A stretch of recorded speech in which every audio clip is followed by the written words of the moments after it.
नासी दादुमा ख़बर आवाज़ शेयर कंदासीं। पुलिस जी नाकामी केस में घुर्बल जवाबदार फरार थी वियो।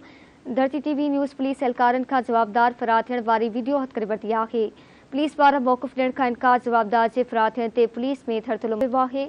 ब्रेकिंग न्यूज़ आवाज़ शेयर कई पिया। पुलिस जी नाकामी केस में घुर्बल जवाबदार फरार थी वियो आहे। धरती टीवी न्यूज़ पुलिस एहलकारनि खां जवाबदार फरार थियण वारी वीडियो हथ करे वरिती आहे। पुलिस पारां मौक़िफ़ ॾियण खां इनकार कयो वियो। जवाबदार जे फरार थियण ते पुलिस में थरथलो मची वियो आहे।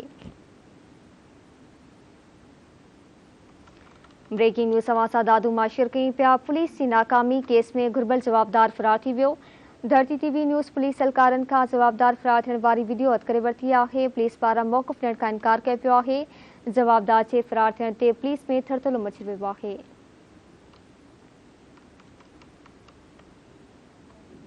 दादू मां तफ़सील मालूम कंदासीं इशफाक मलिक खां। जी इशफाक, आगे कजो।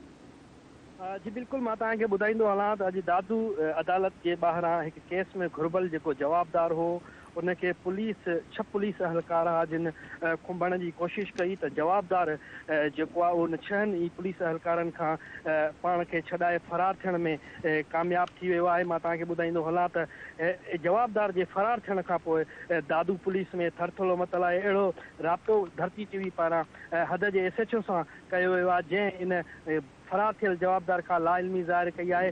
जॾहिं त छहनि पुलिस एहलकारनि खां हिकिड़े जवाबदार वारी जेका फरार थियण वारी वीडियो जेका उहा सोशल मीडिया ते वायरल थियण खां पोइ दादू जे सियासी समाजी तंज़ीम खे ॾंडे आङिरियूं अची वियूं आहिनि। उन्हनि जो इहो चवणु आहे त हिकु जवाबदार जेको आहे उहो छहनि पुलिस एहलकारनि खां कीअं ॾाढो थियो। छा उन में फरार थियण में पुलिस एहलकार मुलवस आहिनि या वाक़ई हिकु जवाबदार जेको आहे उहो इन छहनि पुलिस एहलकारनि खां ॾाढो निकितो आहे।